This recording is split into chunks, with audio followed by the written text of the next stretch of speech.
సాయి ప్రేమామృత ధారలు అంతటా నిరంతరం వర్షించాలి. ఆ ప్రేమామృత ధారలలో తడుస్తూ ఆ జ్ఞాన సౌరభాల మత్తులో ఆనందంగా నర్తిస్తూ సాయి వంటి దైవంబు లేడోయి లేడోయి అని అందరూ ఏకకంఠంతో గానం చేయాలి. అదే నా ఆశ, ఆశయం, ఆకాంక్ష. అదొక మధుర స్వప్నం. ఆ స్వప్న సాఫల్యం కోసం శ్రీ సాయినాథుని అనన్య ప్రేమతో ఆర్ద్రతతో ప్రార్థించటమే మనం చేయగలిగింది, చేయవలసింది. శ్రీ బాబూజీ.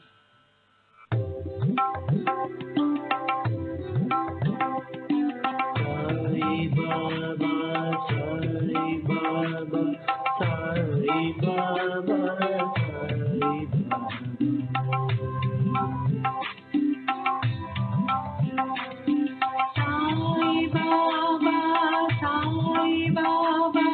సాయి బాబా, సాయి బాబా, సాయి బాబా,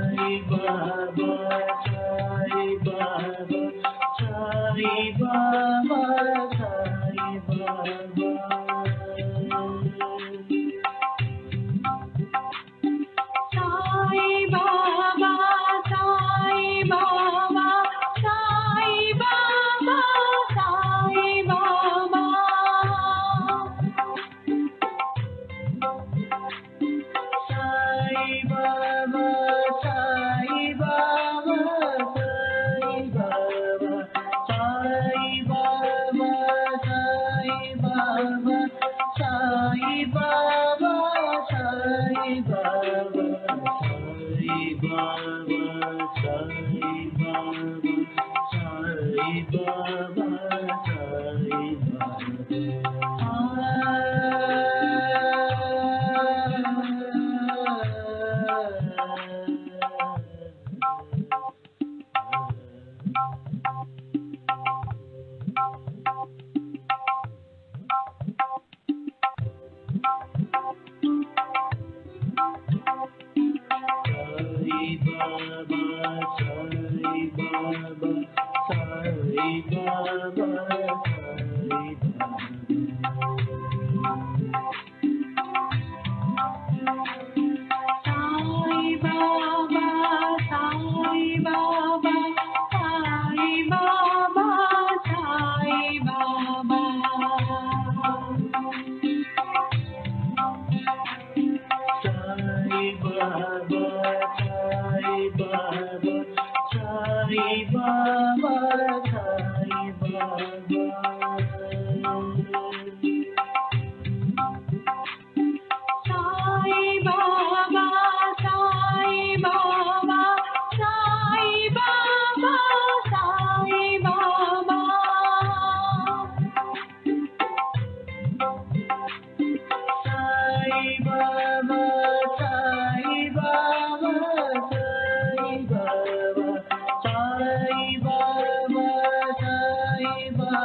బాబా,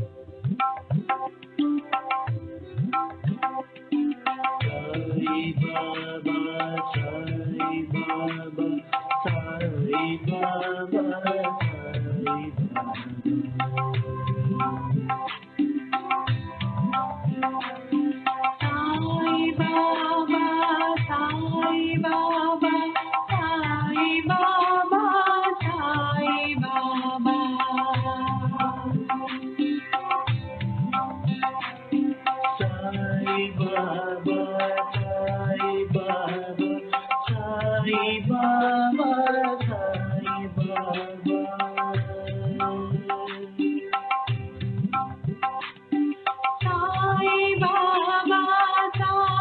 బాబా, Sai Baba, Sai Baba.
Sai Baba,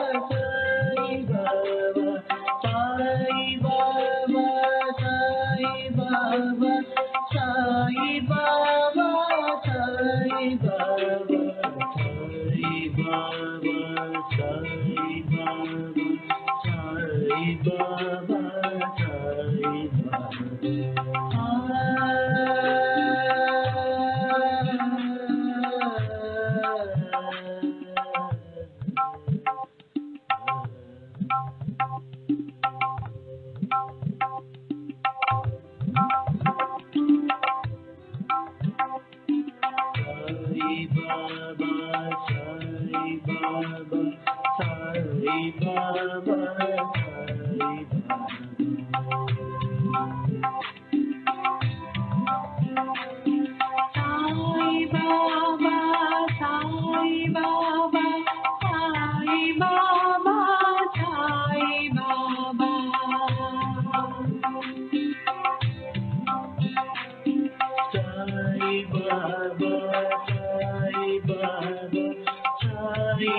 Sai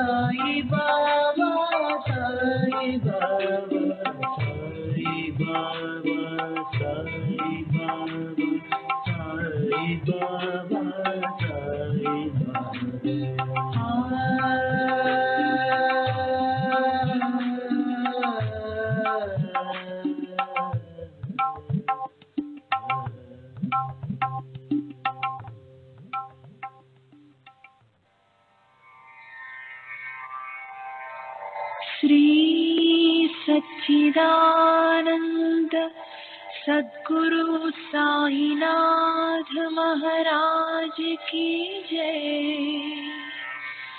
सद्गुरु श्री साईनाथुनि शरद बाबूजी की जय।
श्री सच्चिदानंद सद्गुरु साईनाथ महाराज की जय। सद्गुरु श्री साईनाथुनि शरद बाबूजी की जय।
श्री सच्चिदानंद सद्गुरु साईनाथ महाराज की जय। सद्गुरु श्री साईनाथ निशरद बाबू जी की जय। శ్రీ సాయి భక్త అనుభవ సంహిత ఎస్పి ధూమల్ నిన్నటి తరువాయి. నేను మొదట 1903లో శ్రీ గజానన్ మహారాజ్ యొక్క భక్తుడను. ఆయనను శ్రీమాన్ గోపాలరావు బూటీ దగ్గరకు తీసుకెళ్లాను. సుమారు 1907లో నేను ప్రథమంగా బాబాను దర్శించాను. ఆ ప్రథమ దర్శనంలోనే వారి అసాధారణమైన వ్యక్తిత్వము నన్ను అమితంగా ఆకర్షించింది. బూటీని బాబా వద్దకు తీసుకెళ్లాను. అలా తీసుకెళ్లడం బాబా ప్రేరణగానే భావిస్తున్నాను. అతను కూడా బాబా భక్తుడయ్యాడు. అతను నిర్మించిన భవంతిలోనే బాబా భౌతిక దేహం సమాధి చేయబడింది. అది ఈనాడు సమాధి మందిరంగా రూపొంది ఎందరో భక్తులు బాబాను పూజించుకోవడానికి అవకాశము ఏర్పడింది. అతను బాబాకు చేసిన సేవలలో అది చిరస్మరణీయమైనది. బాబాతో నా అనుభవాలు ఇవి అవి చెప్పడానికి సాధ్యం కాదు. ఎందుకంటే నా జీవితంలోని ప్రతి చర్య, ప్రతి సంఘటన బాబాచే మలచబడింది. బాబా తత్వాన్ని, నాలాంటి భక్తులకు వారు చేసిన ఇంకా చేస్తున్న సహాయాన్ని తెలియజేసే బాబా చర్యలను, ప్రబోధాన్ని మీతో పంచుకుంటాను. ఒకసారి బాబా నాతో, నిన్ను అడుగు అడుగునా కాపాడుతున్నాను, లేకుంటే నీకేమయ్యేదో ఆ భగవంతునికే ఎరుక అన్నారు. అది అతిశయోక్తి కాదు. మరోసారి మేమిద్దరమే ఉన్నప్పుడు బాబా, బాబు నాకు రాత్రంతా నిద్ర పట్టలేదు. నేను, ఎందుకు బాబా? బాబా, రాత్రంతా నీ గురించే ఆలోచిస్తూ ఉన్నాను. వారి మాటలు విన్నంతనే నాలో ఆశ్చర్యము, ఆనందము, కృతజ్ఞత, ప్రేమ, అభిమానము ముప్పెరుగని ఆనంద బాష్పాలుగా ఉపికాయి. వారికి నాపై ఎంత ప్రేమున్నదో, నా కోసం ఎంత శ్రమ తీసుకున్నారో. నేను ఎప్పుడూ బాబా గురించి ఆలోచిస్తున్నట్లే వారు కూడా నా గురించి ఆలోచించేవారు. కానీ నా ఆలోచన ప్రేమతో నిండి ఉన్నప్పటికీ అది శక్తి లేనిది, వారికి నిజమైన సేవ చేసుకోలేనిది. బాబా నాపై చూపే ప్రేమలో అతీతమైన శక్తి ఉండి అడుగడుగునా నన్ను కాపాడుతూ ఉండేది. వారు త్రికాలజ్ఞులు కాబట్టి నేను చేసే ప్రతి పని, వేసే ప్రతి అడుగు సరి అయినదో కాదో తెలుసుకొని సరి అయిన మార్గంలో నడిపించేవారు. నన్ను సర్వదా జాగరూకతతో గమనిస్తూ రాబోయే ప్రమాదాల నుండి కాపాడి నాకు మంచి జరిగేటట్లు చూసేవారు. ఈ విషయాన్ని రుజువు చేసేందుకు ఎన్నో నిదర్శనాలు ఉన్నాయి. నేను పొందుతున్న మేలు ఏదైనా అది బాబా ప్రసాదించినదే. దీనిని ఇతరులు నమ్మకపోవచ్చు, కానీ బాబాకు నాకు సహాయపడిన కొన్ని సందర్భాలు ఎంత స్పష్టమైనవంటే, సరైన దృక్పథం కల జిజ్ఞాసులు ఎవరైనా బాబా మాటల్లోని, నా మాటల్లోని సత్యాన్ని అంగీకరిస్తారు. శ్రీ సచ్చిదానంద సద్గురు साईनाथ महाराज की जय। सद्गुरु श्री साईनाथ निशरद बाबू जी की जय।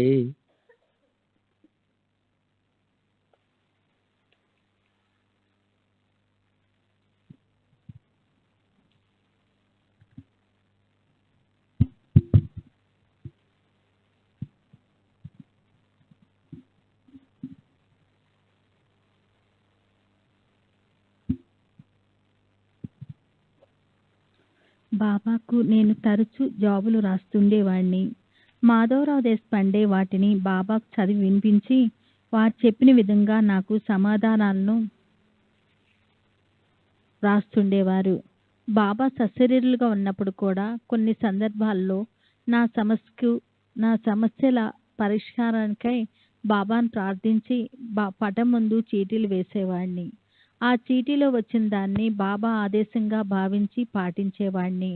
బాబా మహాసమాధి అనంతరం కూడా ఇదే పద్ధతిని కొనసాగిస్తున్నాను. ఇది సమాజానికి శాస్త్ర విరుద్ధంగా, అవివేకంగా అనిపించినప్పటికీ దానినే తూచా తప్పకుండా పాటిస్తున్నాను. ఈ పద్ధతి ద్వారా బాబా నాకు ఇచ్చిన ఆదేశాలు ఎప్పుడూ శ్రేయోదాయకంగానే ఉండేవి. ఆరోగ్యపరమైన విషయాలు. నాసిక్ మెయిన్ రోడ్లోనున్న మా పూర్వీకుల ఇంట్లోనే నా జీవితాంతం నివసించాను. ఒకసారి నాసిక్లో ప్లేగు వ్యాధి ప్రబలింది. మా ఇంట్లో కూడా చచ్చిన ఎలుకలు కనిపించాయి. వెంటనే ఈ విషయం ఉత్తరం ద్వారా బాబాకు తెలియజేశాను. నేను బాబా ఆదేశం లేనిదే ఏ పని చేసేవాడిని కాదు. సదా వారి రక్షణలో ఉన్నందువల్ల వారి సమాధానం వచ్చే వరకు ఆ ఇంట్లోనే గడపడం క్షేమమని భావించి అక్కడే ఉన్నాను. నేను వేసే ప్రతి అడుగులోనూ తాము మార్గదర్శకత్వం వహిస్తున్నామని బాబా చెప్పే ఉన్నారు. నాకు బాబా మాటలపై సంపూర్ణ విశ్వాసం ఉంది. నాసిక్లోనూ ఇతర ప్రదేశాల్లోనూ జరగబోయే సంఘటనల సర్వము బాబాకు తెలుసు. ఒక పసిబిడ్డలా బాబాపై ఆధారపడిన నాకు ఎటువంటి హాని కలగకుండా కాపాడతారన్నది నా నమ్మకం. గత 29 సంవత్సరాలుగా నేను వారిపై పెట్టుకున్న ఈ నమ్మకము ఏ ఒక్క విషయంలోనూ వమ్ము కాలేదు. ఆ ఇల్లు విడిచి వేరే ఇంటికి మారిపోమని బాబా నుండి సమాధానం రావడంతో నాసిక్లోని మరొక బంగ్లాకు నివాసం మార్చాను. కానీ ఆ బంగ్లాలో చేరిన రాత్రే నా సోదరుని కుమారుని పడక దగ్గర చచ్చిన ఎలుక ఒకటి కనిపించింది. ఈ విషయాన్ని బాబాకు మళ్ళీ ఉత్తరం ద్వారా తెలియజేస్తూ తిరిగి మరో ఇంటికి మారమంటారేమో తెలపమని కోరాను. ఈసారి మారవద్దని బాబా నుండి సమాధానం వచ్చింది. డాక్టర్లు, స్నేహితులు ఆ బంగ్లాల్లో ఉండటం క్షేమం కాదని వేరే ఇంటికి మారిపోమని సలహా ఇచ్చారు. కానీ నాకు బాబా మాటే వేదవాక్కు. వారి కృప నాపై ఉన్నంత వరకు ఏ ఆపద సంభవించదని నా నమ్మకం. అందువల్ల ఎవరి సలహాలు పాటించకుండా అక్కడే నివసించసాగాను. ఇలా కొన్ని రోజులు గడిచిన తర్వాత పనివాళ్ల గదుల్లోనూ, ఇంటి లోపల, బయట, ఆవరణలోనూ చచ్చిన ఎలుకలు ఎన్నో కనిపించాయి. చివరకు మేము త్రాగటానికి, వంటకు ఉపయోగించే మంచినీటి బావిలో కూడా చచ్చిన ఎలుక ఒకటి కనిపించింది. ఇక ఆ బంగ్లాలో ఉండటం మంచిది కాదని తోచి అన్ని విషయాలు బాబాకు వివరంగా జవాబు వ్రాసి ఇల్లు మారేందుకు అనుమతించవలసిందిగా ప్రార్థించాను. ఈసారి బాబా తప్పక అంగీకరిస్తారని తలచి సామానంతా సర్ది బజారు వీధిలోనున్న మా ఇంటికి బండిలో పంపాను. తర్వాత కుటుంబంతో సహా వేరొక బండిలో ఆ ఇంటికి చేరి తాళం తీయటానికి ప్రయత్నిస్తుండగా ఇంతలో షిరిడీ నుండి వచ్చిన ఉత్తరం అందింది. అందులో మనం నివసిస్తున్న ఇంటిని ఎందుకు విడిచిపెట్టాలి? ఆపన్ కసాలా సోడావే తేతి చ రాహవే అని ఉంది. మరేమీ ఆలోచించలేదు. బాబా ఆజ్ఞను శిరసావహించి వెంటనే ఖాళీ చేసి వచ్చిన బంగ్లాకు తిరిగి వెళ్ళి అక్కడే నివసించసాగాము. నీటి విషయంలో మాత్రం కాస్త జాగ్రత్త వహించాము. గోదావరి నుండి నీటిని తెప్పించి వాడుకోసాగాము. నేను చేసిన పని అవివేకంగా, ప్రమాదకరమైనదిగా అనిపించినా మాకు ఎటువంటి హాని జరగలేదు. నాసిక్లో ప్లేగు బాగా వ్యాపించి దినానికి 14-15 మంది చనిపోతున్నా బాబా మమ్మల్ని అదే ఇంటిలో నివసించమని ఆదేశించారు. వారి అనుగ్రహంతో మేము క్షేమంగా ఉండగలిగాము. నా యందు బాబా అనుగ్రహం ప్రాపంచిక విషయాలకే పరిమితం కాలేదు. 1909లో నా భార్య మరణించింది. ఆమె ఆత్మశాంతి కోసం ప్రతి నెల మాసికం పెట్టేవాణ్ణి.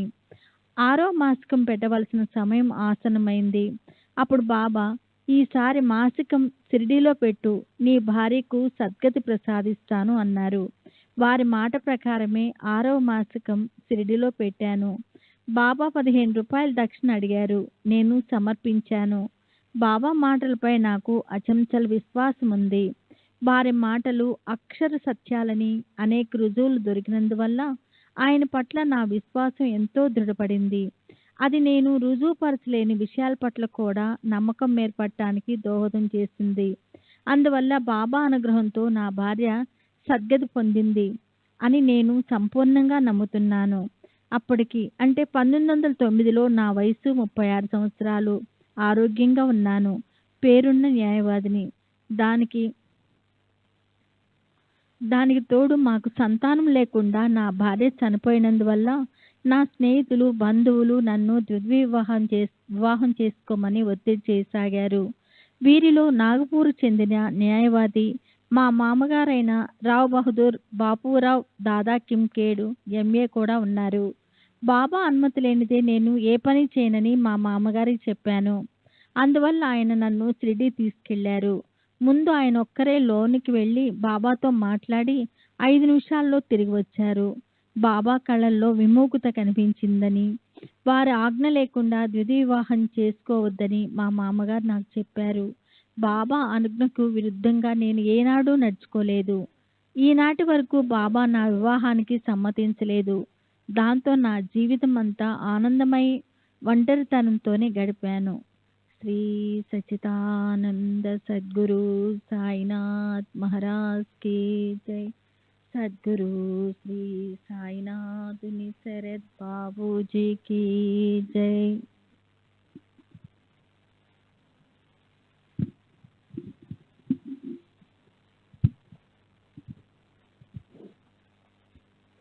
శ్రీ సచ్చిదానంద సద్గురు సాయినాథ్ మహారాజ్ की जय.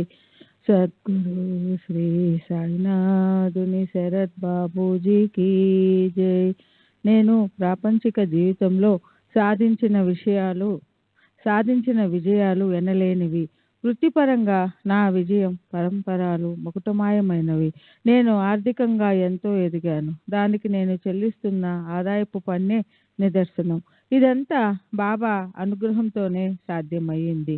ఇన్ని విజయాలు సాధించినప్పటికీ వారు నన్ను ప్రాపంచిక బంధాల నుండి దూరంగా ఉండేటట్లు చేశారు. బాబా నాకు విజయవంతమైన ఐహిక జీవితం ప్రసాదించిన తరువాత పారమార్థిక విషయాల వైపు నా దృష్టిని మరలించారు. వారి చర్యలు, నిగూఢాలు, అనూహ్యాలు నా ప్రాపంచిక పారమార్థిక విషయాల పట్ల చింత లేకుండా చేసి వారి చెంత శరణాగతి పొందడానికి వారి ఆదేశం అందిన వెనువెంటనే అన్ని వదిలి వెళ్లేందుకు నన్ను సమాయత్తపరిచారు. బాబా అనుమతితో నేను ప్రజోపయోగ కార్యాలు చేపట్టాను. వీటన్నిటిలో బాబా యొక్క అద్భుత సహాయం కనిపిస్తుంది. కొన్ని సంఘటనలు నమ్మశక్యం కానివిగా ఉన్నందువల్ల వాటిని మీకు చెప్పడానికి సందేహించాను. కానీ నేను ఇతరుల నమ్మకాలను, అపనమ్మకాలను పట్టించుకోను. మీరు వాస్తవాలు చెప్పమన్నారు కాబట్టి నా అనుభవాలను జరిగినట్లుగా చెప్తున్నాను. నా న్యాయవాద వృత్తిలో బాబా సహాయపడిన సంఘటనలను ఉదహరించిన తరువాత ప్రజోపయోగ కార్యక్రమాలలోనూ వారు నాకు ఎలా తోడ్పడ్డారో వివరిస్తాను. సుమారు 20-25 సంవత్సరాలకు పూర్వం షిరిడీ నుండి ఒక క్రిమినల్ కేసు వచ్చింది. చాలా గ్రామాలలో మాదిరిగానే షిరిడీలో కూడా పార్టీ తగాదాలు, ముఠా కక్షలు ఉండేవి. ఒక మార్వాడి స్త్రీపై దౌర్జన్యం చేసి ఆమె గౌరవానికి భంగం కలిగించారన్న నేరారోపణపై బాబా సేవకుడైన రఘుని మరో 5గురిని అరెస్టు చేశారు. ఆ నేరాన్ని ప్రత్యక్షంగా చూసిన సాక్షులు చాలా మంది ఉన్నట్లు చూపించారు. న్యాయమూర్తి వాళ్ళకి 6 నెలల కారాగార శిక్ష విధించాడు. తాత్యాకోతే పార్టీలకు వీళ్ళపై ప్రత్యేకమైన అభిమానం, జాలి ఉన్నాయి.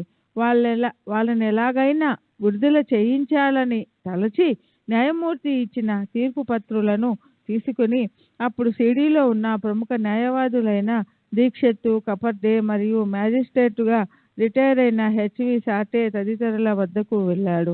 వాళ్ళందరూ ఆ ప్రతులను చదివి తీర్పు చాలా బలంగా ఉందని, అప్పీలు చేసిన ప్రయోజనం స్వల్పమేనని చెప్పారు. తాత్య బాబాను ఆశ్రయించాడు. బాబా బావు దగ్గరికి పేపర్లు తీసుకుపో అని ఆదేశించడంతో తీర్పు ప్రతులతో తాత్య నాసిక్ వచ్చి నన్ను కలిశాడు. వాటిని చదివిన నాకు నిరాశ కలిగింది. అప్పీల్ చేసిన కేసు గెలిచే అవకాశం కొంచెం కూడా కనపడలేదు. అందువల్ల దీనిని బొంబాయికి కానీ అహ్మద్నగర్లో ఉన్న ప్రముఖ న్యాయవాదుల దగ్గరికి కానీ తీసుకెళ్తే మంచిదని తాత్యకు సూచించాను. కానీ తాత్య నాకు బాబా ఆదేశాన్ని గుర్తు చేయడంతో ఇక ఆ విషయంలో నా బాధ్యత కానీ నాకు మరో మార్గం కానీ ఏమీ లేదని అర్థమయ్యింది. నేను మాట్లాడకుండా కేసును పరిశీలించి అప్పీలు పిటిషన్ రాసి డిస్ట్రిక్ట్ మ్యాజిస్ట్రేట్ ఇంటికి తీసుకెళ్లాను. ఆయన అదేమీ చదవకుండా విషయం ఏమిటో తెలుపమని అడిగారు. కేసు విషయం క్లుప్తంగా వివరించాను. ఆయన అంతా విని నిందితులపై కేసు చాలా బలంగా ఉన్నట్లు కనిపిస్తుందే, దీనిపై నీ అభిప్రాయం ఏమిటి అని అడిగారు. అసలు ఆ కేసు, అంతమంది సాక్షులు, వీటన్నిటికీ ముఖ్య కారణం గ్రామంలోని ముఠా తగాదులని, వాటి వల్లే నేరం ఆరోపించబడిందని చెప్పాను.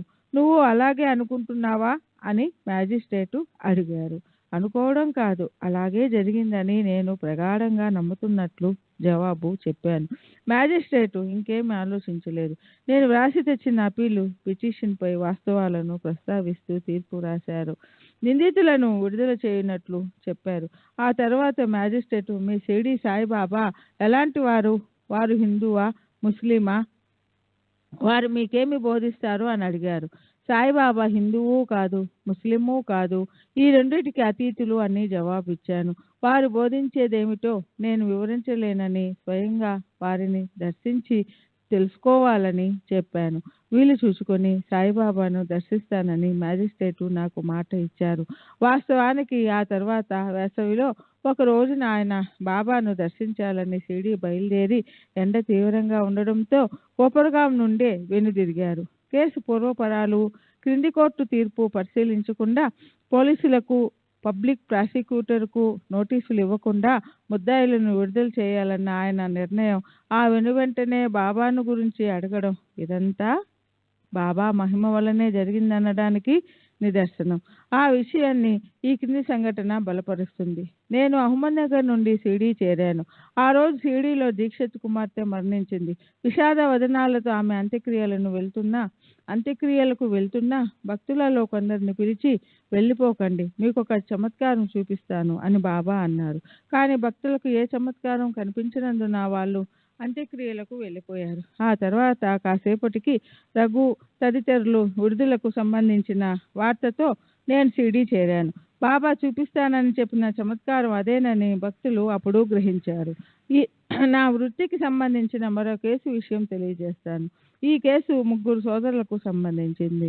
వీరు తమ ప్రత్యర్థులను తీవ్రంగా గాయపరిచారని వారిపై క్రిమినల్ కేసు మోపబడింది. నేరం నిరూపించబడింది. గాయపడిన వారిలో ఒకరికి ఎముక విరిగి 20 రోజులు ఆసుపత్రిలో చికిత్స పొందినట్లుగా కూడా చెప్పబడింది.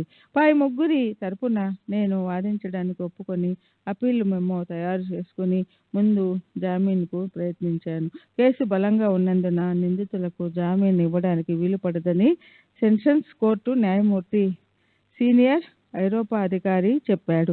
నేను ఒకసారి బాబాను స్మరించుకొని జడ్జి వైపు తిరిగి, ప్రాసిక్యూషన్ వారు చెప్పిన విషయం నమ్మశక్యంగా లేదని, ఎముక విరిగిందని చెప్పబడుతున్న ధ్రువపత్రం ఏ డిగ్రీలు, సర్టిఫికేట్లు లేని ఒక నాటు వైద్యుడిచే ఇవ్వబడిందని చెప్పాను. మరియు నిందితులు 3 రైతులని, వ్యవసాయం వారి జీవన ఆధారమని, వాళ్ళు జైల్లో కూర్చుంటే వ్యవసాయం దెబ్బతింటుందని చెప్తూ వాళ్ళపై శిక్ష ఖాయమైతే వాళ్ళని అప్పుడు జైలుకు పంపించవచ్చని వాదించాను. వెనువెంటనే న్యాయమూర్తి జామీను మంజూరు చేశాడు. శ్రీ సచ్చిదానంద సద్గురు సాయినాథ్ మహారాజ్ కీ జై. సద్గురు సాయినాథ్ శరత్ బాబూజీ కీ జై.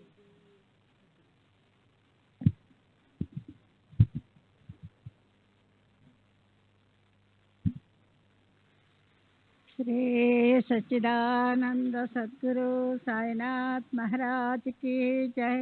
सद्गुरु श्री సాయినాథ్ శరత్ బాబూజీ की जय. కొద్ది రోజుల తర్వాత కేసు విచారణకు వచ్చింది. నేను వాదించబోయేది ఖైదీలను విడుదల చేసేందుక లేక కేవలం క్షమాభిక్ష కొరక అని పబ్లిక్ ప్రాసిక్యూటర్ నన్ను అడిగాడు. క్షమాభిక్షకైతే తాను వ్యతిరేకించనన్నాడు. తీర్పు బలంగా ఉన్నప్పటికీ బాబాపై భారం వేసి ఖైదీల విడుదల కోసమే వాదిస్తానని చెప్పాను. ఒక నాటు వైద్యునిచే ఇవ్వబడిన ధ్రువపత్రాన్ని ఆధారం చేసుకొని ప్రమాదకరంగా గాయపరిచారని చెప్పటం సబబు కాదని వాదించాను. నేను శిక్ష రద్దు కొరకు వాదించటం మొదలుపెట్టిన చివరకు సాధ్యమైనంత వరకు శిక్షను తగ్గించమని న్యాయమూర్తిని వేడుకున్నాను. అందుకు న్యాయమూర్తి, నేను కోర్టు వాటిని క్షమాభిక్ష కొరకే అభ్యర్థిస్తున్నాను, అంతసేపు వాదించకుండా ఉండాల్సిందే అంటూ ఒక నాటు వైద్యుడిచ్చిన ధ్రువపత్రం ఆధారంగా ప్రత్యర్థిని తీవ్రంగా గాయపరిచారని ఎలా చెప్తున్నావు అని ప్రాసిక్యూటర్ అడిగాడు. ప్రత్యర్థి 20 రోజులు చికిత్స పొందాడు కదా, అని ప్రాసిక్యూటర్ జవాబు చెప్పాడు. అప్పుడు న్యాయమూర్తి, నీ వాదన 3వ తరగతి మేజిస్ట్రేట్ ముందు ప్రవేశపెట్టదగినది. నీవు సెషన్స్ కోర్టు న్యాయమూర్తి ముందు వాదిస్తున్నావన్న విషయం మర్చిపోయావు అని గద్దించాడు. దీని తర్వాత ప్రాసిక్యూటర్ మౌనం వహించాడు. దాంతో వాదన ముగిసింది. న్యాయమూర్తి అప్పీల్దారులను విడుదల చేశాడు. నా ప్రజా సంబంధిత కార్యక్రమాల గురించి మొదట నేను చెప్పవలసింది ఏమంటే, నేను నాసిక్ జిల్లా లోకల్ బోర్డు అనధికార అధ్యక్షునిగా ప్రభుత్వంచే నియమింపబడ్డాను. ఆ పదవిని నేను 1/11/1917 నుండి 13/5/1925 వరకు నిర్వహించాను. ఆ పదవిలో ఉన్నప్పుడు వేల కొలది సంతకాలు స్వయంగా, అంటే నా సంతకంతో తయారు చేయబడిన స్టాంపు వినియోగించకుండా పెట్టవలసి వచ్చేది. దీనికి రోజుల్లో చాలా సమయం కేటాయించవలసి వచ్చేది. దీని ఫలితంగా నా న్యాయవాద వృత్తికి సమయం దొరకక అది బాగా కుంటుపడింది. నేను కట్టే ఆదాయపు పన్ను 260 రూపాయల నుండి 0కు పడిపోయిందంటే నా సంపాదన ఎంత తరిగిపోయిందో తెలుసుకోవచ్చు. కానీ నా ఈ త్యాగానికి గుర్తింపుగా 1927లో నాకు రావ్ బహదూర్ అనే బిరుదు ప్రదానం చేయబడింది. అది ఏమంత పెద్ద గుర్తింపు కాకపోయినా దానికి తగిన ప్రాధాన్యత దానికి ఉన్నది కదా. బాబాపై భారం వేసి నా పని నేను నిర్వహించుకుంటూ పోయాను. ప్రతిరోజు జవాన్ ఆఫీస్ పేపర్లను తెచ్చి నా టేబుల్పై ఉంచేవాడు. ఒక్కొక్క పేపర్పై నేను సంతకం పెడుతుంటే జవాన్ ఆ సంతకాన్ని బ్లాటింగ్ పేపర్తో అద్ది పక్కన పెడుతుండాలి. ఇలా పేపర్లన్నింటిపై సంతకాలు పెట్టడానికి చాలా సమయం పట్టేది. ఒకరోజు నేను సంతకాలు పెట్టడానికి ఉపక్రమించాను. ఇంతలో నాకు బాగా తెలిసిన నేను గౌరవించే ఒక వ్యక్తి నన్ను కలవటానికి వచ్చాడు.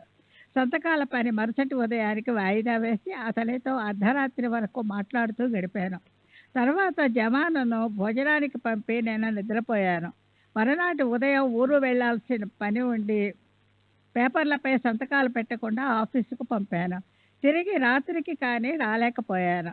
యథావిధిగా సంతకాలు చేసేందుకు కూర్చున్నప్పుడు ఆ రోజు తాలూకు పేపర్లు మాత్రమే కనిపించాయి. ముందు రోజు సంతకాలు చేయని పేపర్లను తెప్పించి చూస్తే వాటన్నింటిపై నా సంతకాలు ఉన్నాయి. ఆశ్చర్యం! నేను చేయకుండానే వేల పేపర్లపై నా సంతకాలు ఉండటం ఎలా సాధ్యమైంది? ఇది బాబా యొక్క మానవాతీత శక్తి వల్లే సంభవమైందని నేను గ్రహించాను. అలాగే బాబా చేసిన మరొక అద్భుత చర్య గురించి తప్పక చెప్పాలి. డిస్ట్రిక్ట్ లోకల్ బోర్డు అధ్యక్షునిగా ప్రాథమిక పాఠశాలలన్నీ నా అధీనంలో ఉండేవి.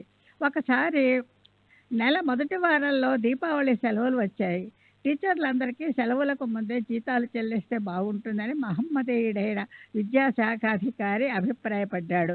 మొదట నేను ఆ విషయం పెద్దగా పట్టించుకోలేదు. 2-3 రోజుల తర్వాత అతను అదే విషయం తిరిగి నాకు గుర్తు చేశాడు. నాకు అలా చేస్తే బాగుంటుంది అనిపించి అకౌంట్ ఆఫీసర్కు సంప్రదించాను. ప్రభుత్వం నుండి డబ్బు మంజూరు కాలేదని, అలాంటప్పుడు చెక్కు పంపటం అభ్యంతరకరమని అతను చెప్పాడు. అందువల్ల నేను ఏమీ చేయలేకపోయాను.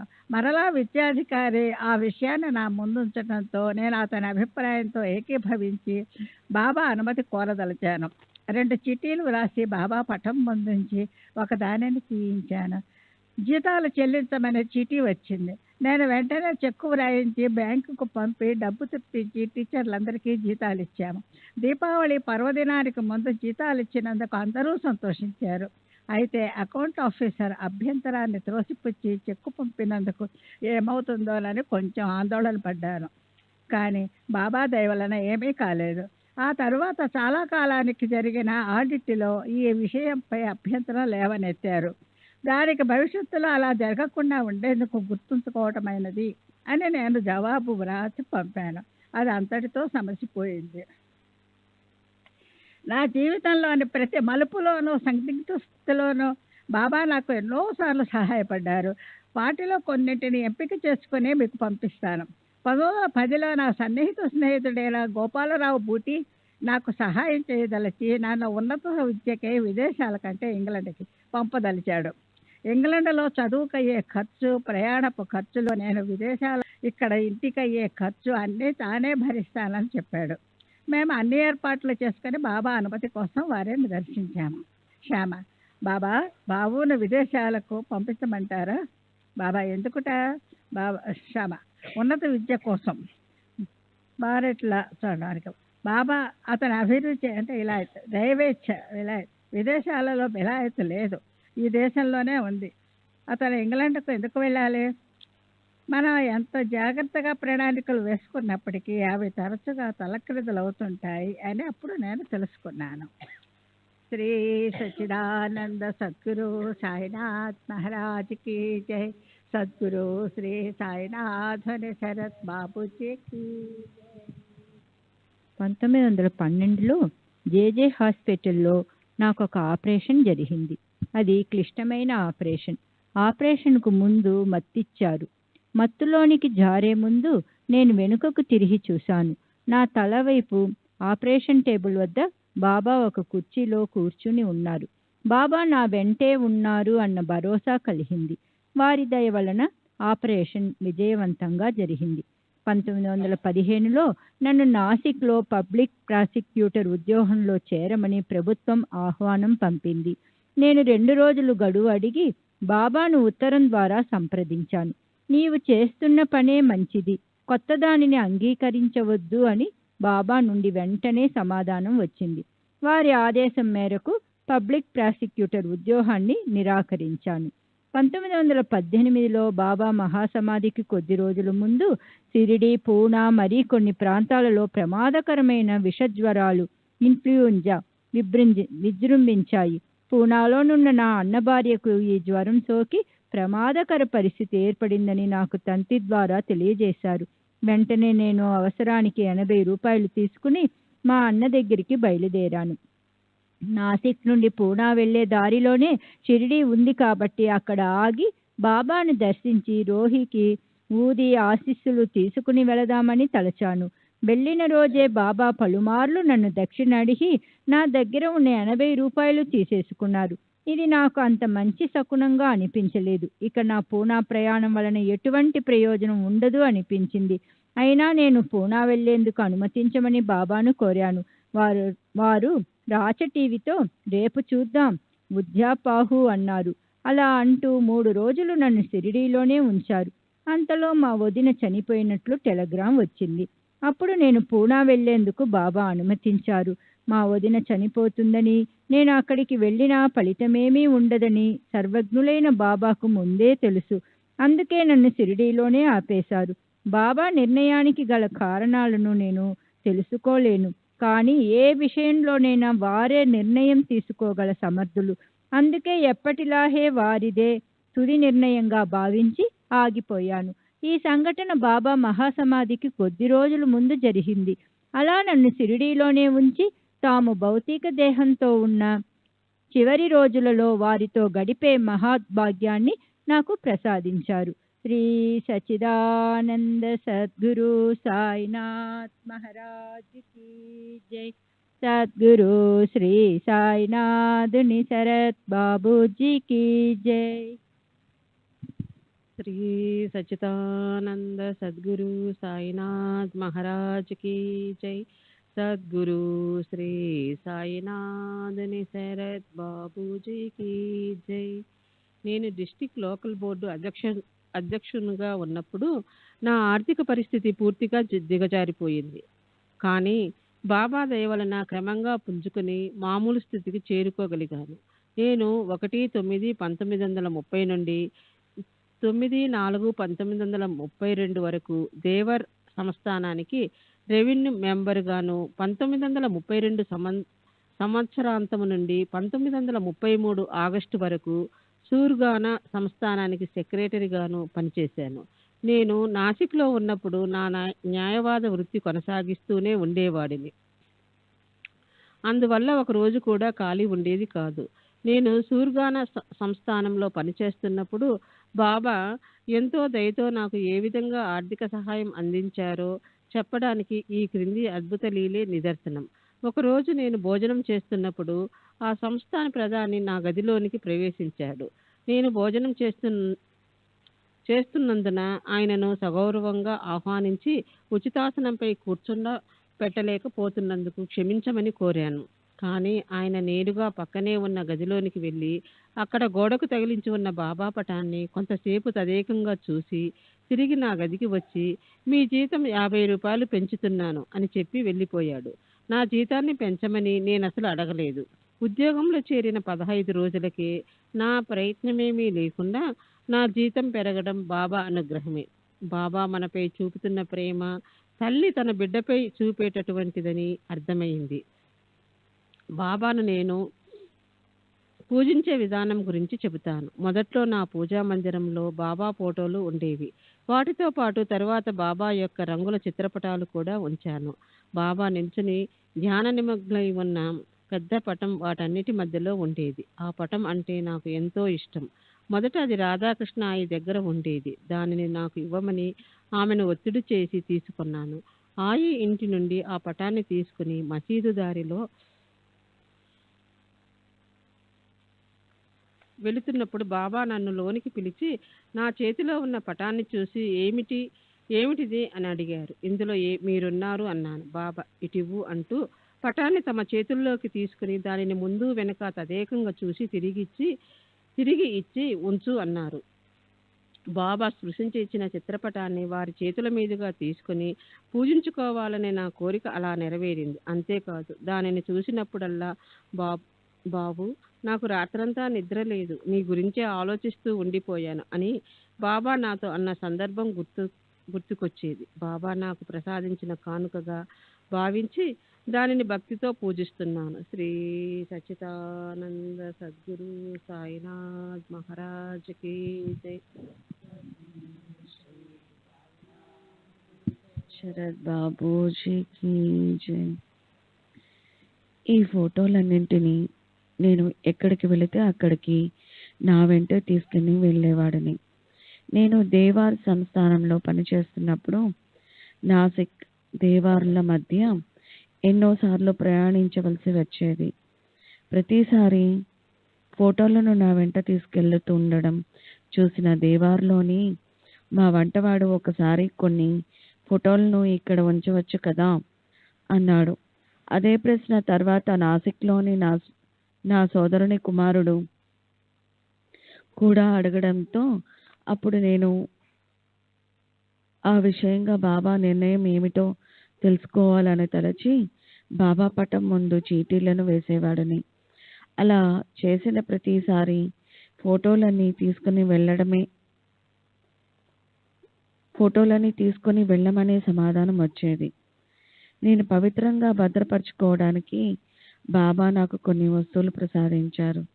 ఒకసారి నన్ను 2 రూపాయలు దక్షిణ అడిగి తీసుకొని వాటిని తిరిగి నాకే ఇచ్చి, వీటిని భద్రంగా దాచుకో, ఎవరికి ఇవ్వవద్దు, ఖర్చు పెట్టవద్దు, జోపూన్ ఠేవా, కోణాలా దేవు నకో ఖర్చు కరో నకో అన్నారు.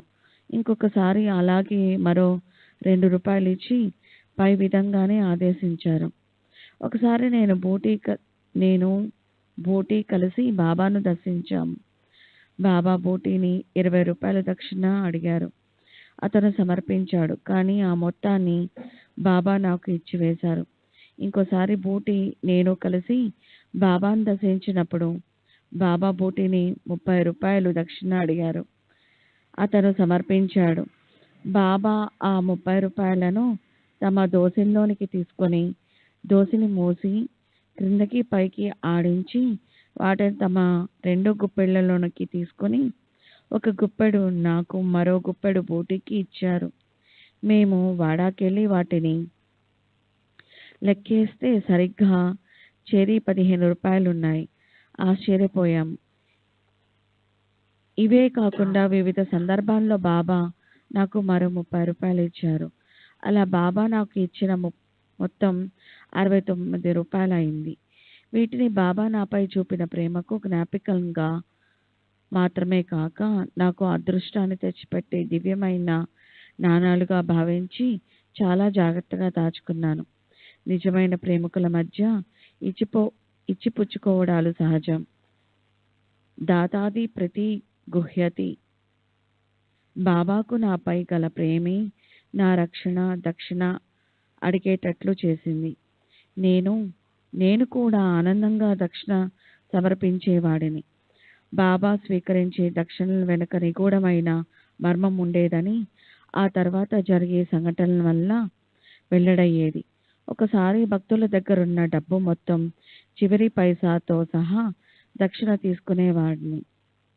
యస్యానుగ్రహ మిచ్చామి తస్య సర్వ హరామ్యాహం. అలా నాకు తరచుగా జరిగేది. అటువంటి సమయాల్లో నేను ఎటువంటి బాధ విచారం లేకుండా వారు అడిగినప్పుడల్లా సంతోషంగా దక్షిణ సమర్పించుకునేవాడిని. ఎందుకంటే మనకు అన్నీ ఇచ్చేది బాబా కాబట్టి వారు మనకు ఇచ్చిందే తిరిగి తీసుకుంటున్నారు. మన వద్ద పైసా కూడా మిగల్చకుండా తీసుకున్నప్పుడు తిరిగి మనకు ఏదో ఒక మార్గం చూపించవలసింది కూడా ఆయనే కదా. బాబా అలా ఏర్పాటు చేయకుండా వదిలివేసిన సందర్భాలు ఏనాడూ లేవు. 1918లో నాకు జరిగిన ఇటువంటి ఒక అనుభవాన్ని మీకు ముందే తెలియజేశాను. ఇప్పుడు మరో 2 సంఘటనలను వివరిస్తాను. శ్రీ సచ్చిదానంద సద్గురు సాయినాథ్ మహారాజ్ కీ జై. సద్గురు శ్రీ సాయినాథ్ శరత్ బాపూజీ కీ జై.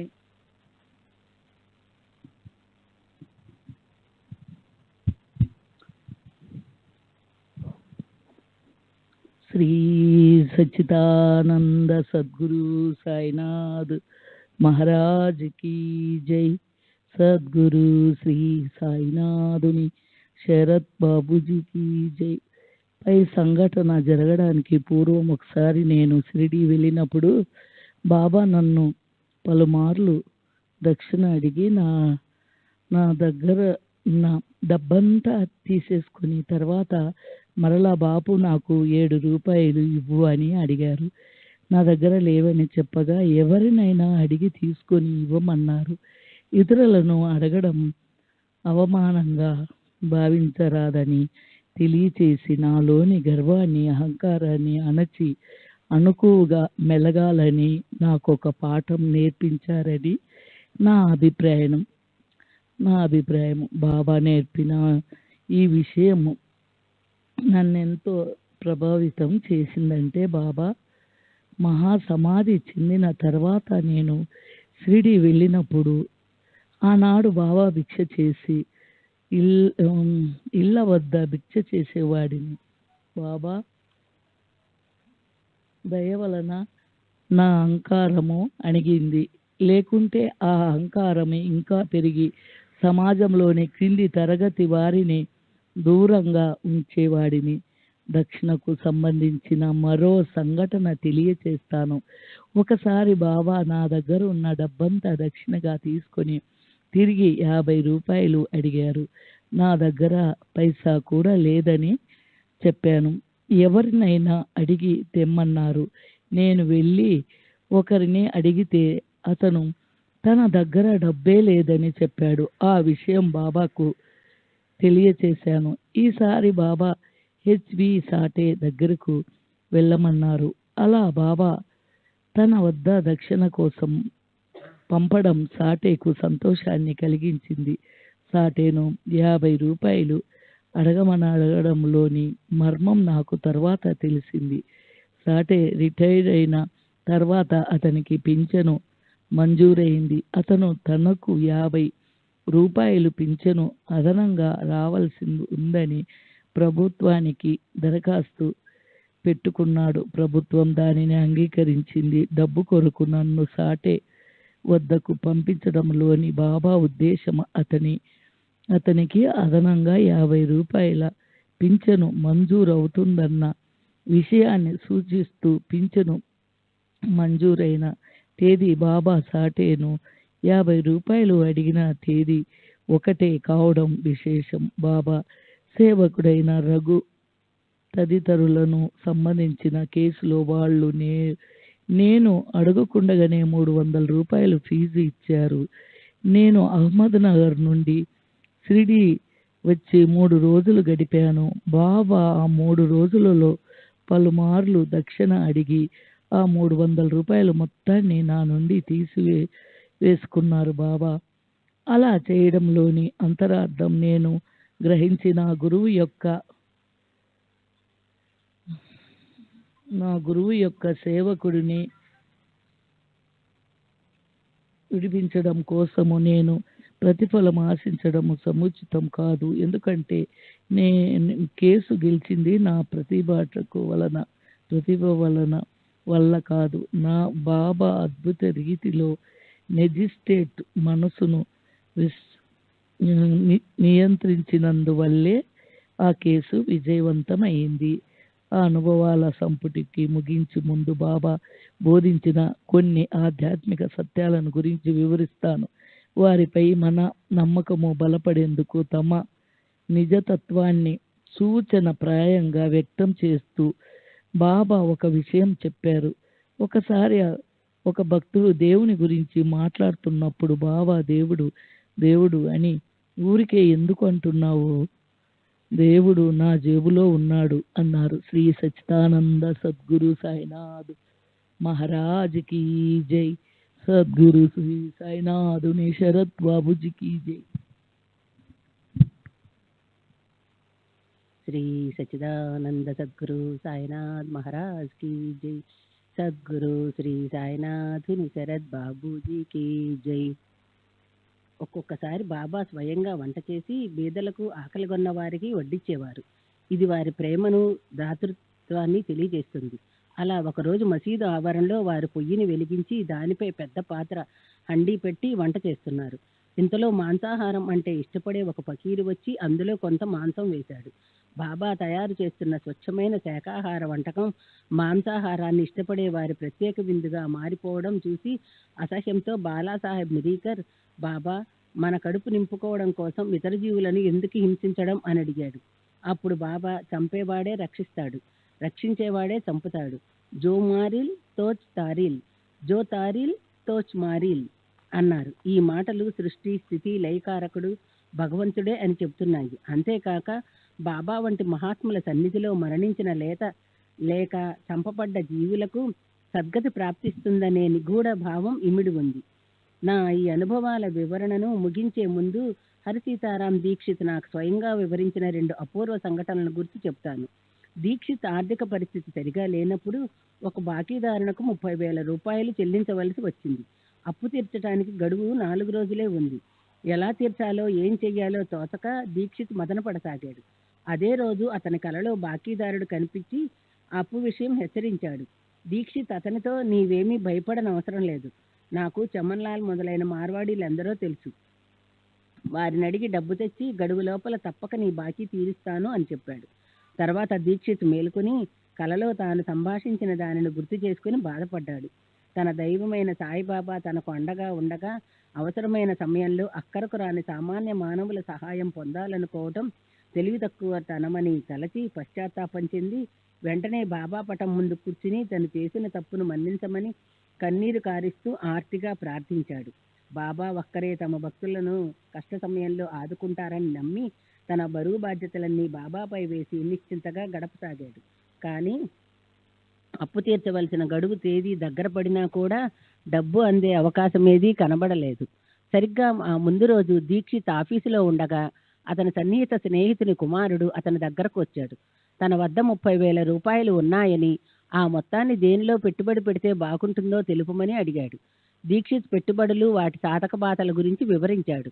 ఒకవేళ ఆ డబ్బును తన దగ్గర మదుపు చేసే ఆలోచన గనక ఉంటే తనను చివరగా పరిగణనలోనికి తీసుకోమని, అతని తండ్రితో ఉన్న సాన్నిహిత్యాన్ని ఆధారంగా చేసుకుని లాభపడాలనే ఉద్దేశం తనకు ఎంతమాత్రం లేదని చెప్పాడు. ఇంకా ప్రస్తుతం తన ఆర్థిక పరిస్థితి దృష్ట్యా ఆ డబ్బును గడువు లోపల బహుశా తిరిగి చెల్లించలేకపోవచ్చని కూడా నిస్సంకోచంగా చెప్పాడు. ఇదంతా విని ఆ వ్యక్తి ఏమాత్రం భయపడకపోగా అంత నిజాయితీగా ఉన్న విషయాలు ఉన్నట్లుగా చెప్పడం వల్లే దీక్షిత్కు ఆ డబ్బు ఇవ్వాలని నిర్ణయించుకున్నానని చెప్పాడు. పితృ సమానులకు కష్ట సమయంలో సహాయం చేయకపోవడం భావ్యం కాదన్న భావంతో ఆ డబ్బు దీక్షిత్ స్వీకరించవలసిందే అని పట్టుపట్టాడు. ఆ డబ్బు తీసుకుని దీక్షిత్ గడువులోగా అప్పును తీర్చగలిగాడు. తమను సంపూర్ణంగా నమ్మిన వారిని బాబా తప్పక ఆదుకుంటారనే దానికి ఇదొక ఉదాహరణ. బాబా తమ భక్తులకు సహాయపడే కార్యంలో భాగంగా ఎంతో మంది ఆలోచనలు, సంకల్పాలలో మార్పు తేగలరని, వేలాది రూపాయలను తమ భక్తుల కొరకు సమకూర్చి పెట్టగల సమర్థులని ఈ లీల ద్వారా నిరూపించారు. దీక్షిత్ తమ్ముడు సదాశివు బిఏ ఎల్ఎల్బి చదివి న్యాయవాద వృత్తిని చేపట్టాడు. మొదట నాగపూర్లోను, తర్వాత బొంబాయి, ఖాండ్వాలలో ప్రాక్టీస్ చేసినా ఎక్కడా రాణించలేకపోయాడు. దీక్షిత్ బాబా ముందు చీటీలు వేశాడు. అతనిని బొంబాయికి తీసుకుని వెళ్ళవలసిందిగా బాబా ఆదేశం వచ్చింది. దాంతో అతనిని బొంబాయి తీసుకెళ్లి తన ఆఫీసులో పెట్టుకున్నాడు. కానీ అతను అక్కడ కూడా సంతృప్తికరంగా పనిచేయలేకపోయాడు. సదాశివ్ తిరిగి వెళ్ళిపోతానని తన అన్నతో చెప్పాడు. బాబా ఆదేశం మేరకు బొంబాయి తీసుకుని వచ్చిన ఫలితం ఎందుకు దక్కలేదోనని దీక్షిత్ ఆశ్చర్యపోయాడు. బాబా ఆదేశం బొమ్మ కావడానికి వీలు లేదు. అందువలన మరికొద్ది రోజుల్లో వచ్చే దీపావళి సెలవుల వరకు సదాశివును ఖాండ్వా తిరిగి వెళ్లకుండా ఆగమని కోరాడు. ఈలోగా పరిస్థితులు అద్భుతమైన మలుపు తిరిగాయి. ఒకరోజు దీక్షితును స్నేహితుడు ఒకడు కలిసి కచ్ రాష్ట్రం వారు తమ బ్యాంకులో పనిచేసేందుకు గుజరాతీ భాష పరిజ్ఞానమున్న నమ్మకమైన అభ్యర్థి కోసం వెతుకుతున్నారని దీక్షితుడు చెప్పాడు. దీక్షిత్ తన తమ్ముని విషయం ప్రస్తావించాడు. ఆ స్నేహితుడు తనకు సదాశివ్ ఖాళీగా ఉన్న విషయం తెలియదని, అతడైతే తనకు మరీ సంతోషమని అన్నాడు. వెంటనే కచ్ రాష్ట్రం వారికి అతన్ని సిఫారసు చేశాడు. నిజానికి సదాశివ్ న్యాయవాద వృత్తిలో పలు చోట్ల విఫలమైన నెలకు 1000 రూపాయల జీతంపై అతను బ్యాంక్ ఆఫీసర్గా నియమించబడ్డాడు. సదాశివ్ ఆ ఉద్యోగంలో చాలా కాలం పనిచేశాడు. దీన్ని బట్టి బాబా సదాశివును బొంబాయి వెళ్ళమని ఆదేశించడంలోని ఆంతర్యం అతనికి శాశ్వత ప్రయోజనం చేకూర్చేందుకే అని అర్థమవుతున్నది. శ్రీ సచ్చిదానంద సద్గురు సాయినాథ్ మహారాజ్ की जय. सद्गुरु श्री साईनाथुनि शरद बाबूजी की जय.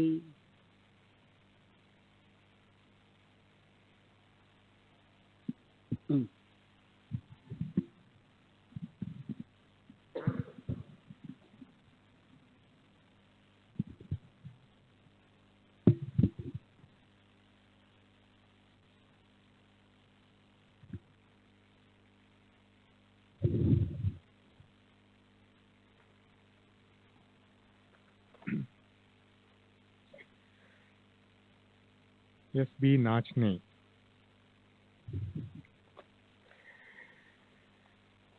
సెప్టెంబర్ 13వ తేదీ 1936 థానా. శాంతారాం బల్వంత్ నాచ్నే ధనూకర్, హెడ్ గుమస్తా, తాలూకా షరిస్తాడార్, మేజిస్ట్రేట్ కోర్టు, కుర్లా, కాయస్థ ప్రభు. 1923లో సాయిలీలా మాసిక్ పత్రికలో నా అనుభవాలు కొన్ని ప్రచురింపబడ్డాయి. ఈ పత్రికను అన్ని తరగతుల ప్రజలు చదువుతారనే అభిప్రాయం ఉంది.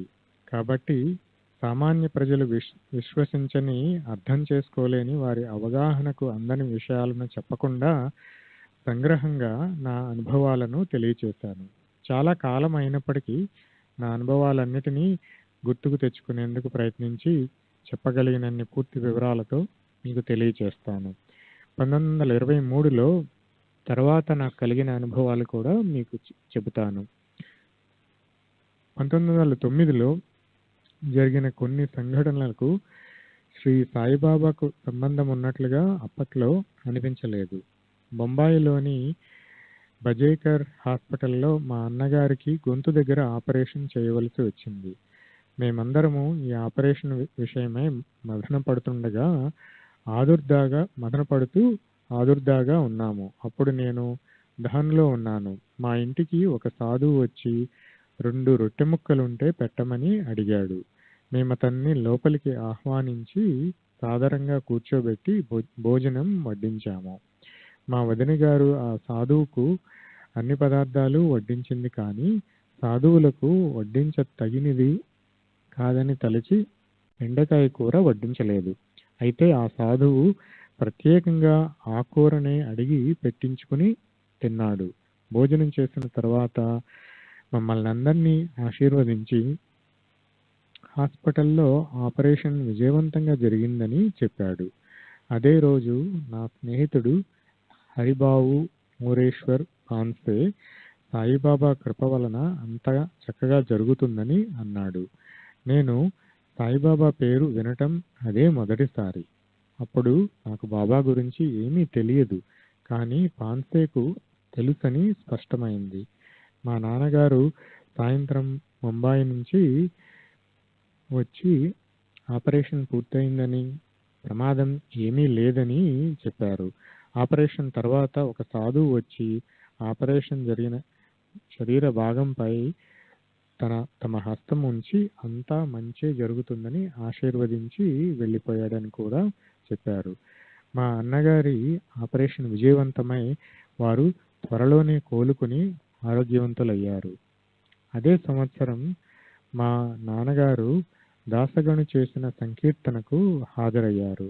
ఆ కీర్తనలో సాయిబాబా సాక్షాత్తు దత్తాత్రేయుని అవతారమని, అద్భుత శక్తిమంతులని, అత్యంత కరుణామూర్తులని దాసగన్ మహారాజ్ వర్ణించడం జరిగింది.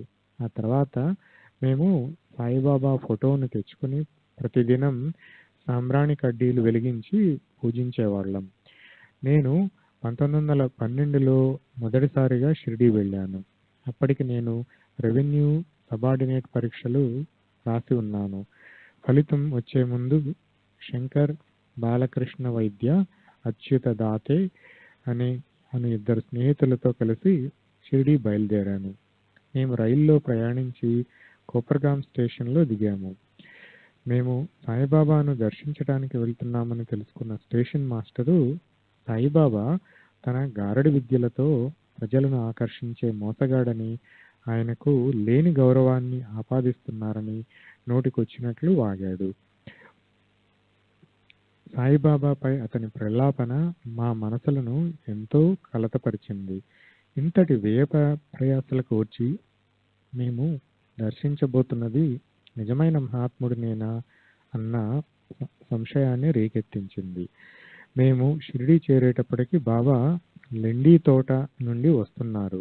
బాబా నా పరిస్థితిని గమనించినట్లు ఒక్కసారిగా నా వైపు చూసి, నేను ఎవరో ఏమిటో మొదలైన వివరాలు చెప్పకముందే, ఏమిటి మమలతాదార అనుమతి తీసుకోకుండా వచ్చావా అని అడిగారు. అవునని జవాబిచ్చాను. అలా ఎప్పుడూ చేయకు అని మందలించి వెళ్ళిపోయారు. స్టేషన్ మాస్టర్ చేసిన అనాలోచిత వ్యాఖ్యలతో నా మదిలో ఏర్పడిన శంకలన్నీ బాబా మాటల వలన తొలగిపోయాయి. నేను సర్వజ్ఞులైన ఒక మహాత్ముని ముందు నిలబడి ఉన్నానని అర్థమైంది. మేము షిరిడీలో 3 రోజులు ఉన్నాము. ఆ 3 రోజుల్లో బాబా యొక్క మహిమలు, వారు భక్తులపై కురిపిస్తున్న ప్రేమానురాగాలు స్పష్టమవటంతో వారిపై దృఢమైన భక్తి విశ్వాసాలు ఏర్పడి అప్పటి నుండి వారిని పూజించసాగాను.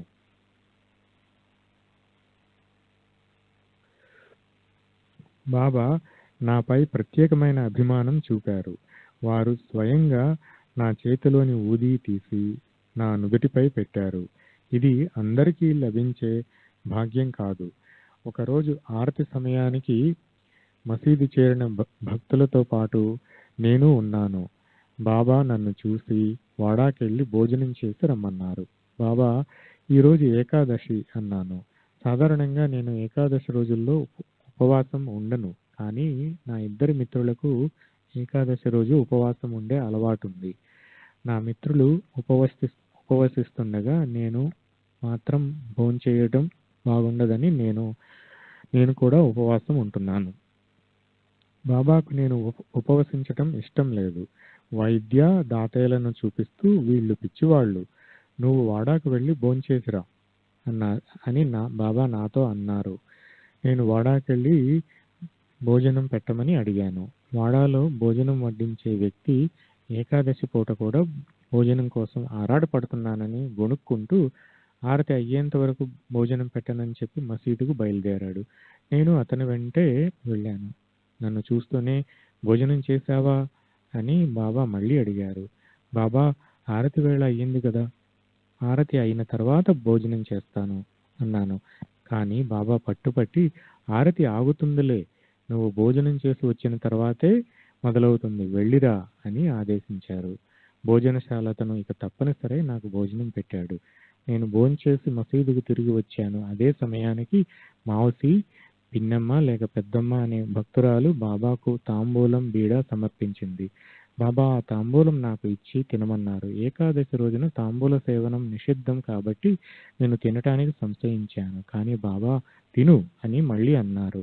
నేను తాంబూలం వేసుకుని నమలసాగాను. ఆ తర్వాతే ఆరతి మొదలైంది. ఆరతి అయిన తర్వాత బాబా నా వద్ద రూపాయలు, వైద్య వద్ద 16 రూపాయలు దక్షిణ తీసుకున్నారు. దాతే బాబాకు దక్షిణ సమర్పించాలనుకోలేదు కనుక బాబా అతన్ని దక్షిణ అడగలేదు. అప్పుడు ఒక మార్వాడి బాలిక బాబాను సమర్పించి నారింజ పండు కావాలని అడిగింది.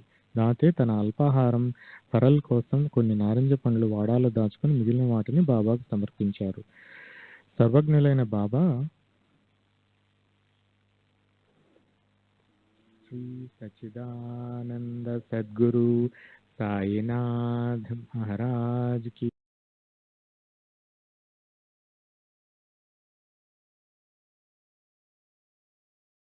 జై.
श्री सच्चिदानंद सद्गुरु साईनाथ महाराज की जय।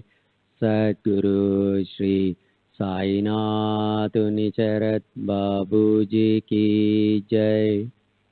साई रहम नजर करना, बच्चों का पालन करना। साई रहम नजर करना, बच्चों का पालन करना। जाना तुमने जगत पसारा, सब ही जोट जमाना। जाना तुमने जगत पसारा, सब ही जोट जमाना। साई रहम नजर करना, बच्चों का पालन करना। साई रहम नजर करना, बच्चों का पालन करना।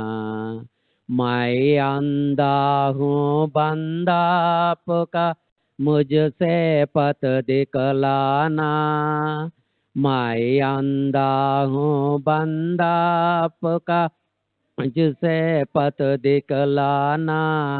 साई रहम नजर करना, बच्चों का पालन करना। साई रहम करना, बच्चों का पालन करना। दास गणों कहे अब क्या बोलो, थक गई मेरी रसना। दास गणों कहे अब क्या बोलो, थक गई मेरी रसना। साई रहम नजर करना, बच्चों का पालन करना। साई रहम नजर करना, बच्चों का पालन करना। रहमो नजर कर अब मोरे साई, तुम नहीं मुझे माँ बाप बाई। रहमो नजर कर मैं अंधा हूँ बंदा तुम्हारा। मैं अंधा हूँ बंदा तुम्हारा। मैं ना जानो, मैं ना जानो, मैं ना जानो। अल्लाह इलाही रहमो नजर कर, रहमो नजर कर अब मोरे साई। तुम बिना नहीं मुझे माँ बाप बाई। रहमो नजर कर खाली जमाना मैंने गमाया। काली जमाना मैंने गमाया।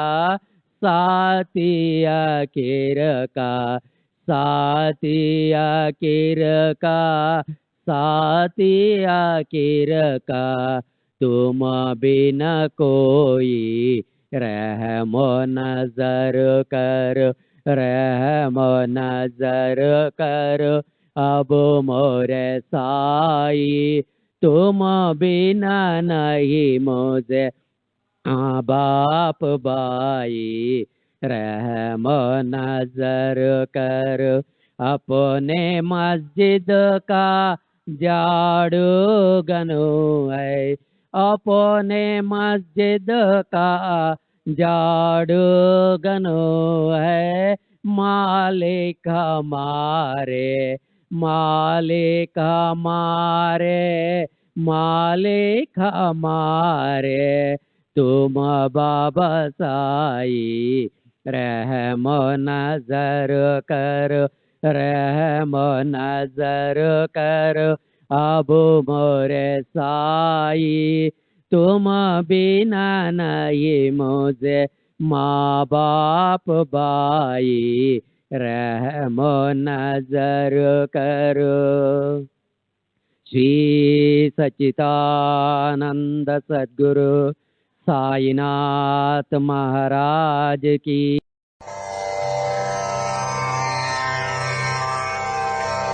श्री